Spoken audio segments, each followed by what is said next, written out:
Laka lantas yang melibatkan satu rombongan pemedek dan sejumlah siswa di Banjardinas Kalanganyar, Desa Sibetan Bebandem menelan korban jiwa.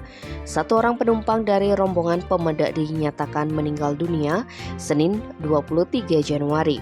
Korban diketahui bernama Ninyoman Rawit asal Tulamben Kubu, yang bersangkutan meninggal dunia setelah mendapat perawatan di UGD RSUD Karangasem.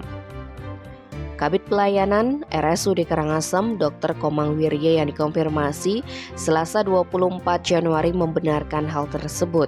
Kata dia, korban mengalami cedera kepala berat. Lebih lanjut, Dr. Wirya membeberkan RSUD Karangasem menerima 6 korban, diantaranya 4 orang dari rombongan pemedek dan 2 lainnya siswa SDN 3 Sibetan. Saat ini masih ada 3 korban yang sedang dirawat inap. 3 orang masih dirawat di RSUD Karangasem, sementara 2 lainnya dirujuk ke RSUP Prop Ngurah. Yang dirujuk ke RSUP Prop Ngurah adalah salah seorang rombongan pemedek bernama Ninengah Ratna, dan satu lainnya adalah siswa atas nama Eka Dek Desta. 3 pasien yang masih dirawat inap itu lanjutnya kondisinya sudah mulai membaik.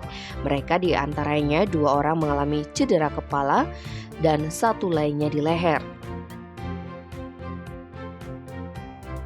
Tim Bali Express melaporkan.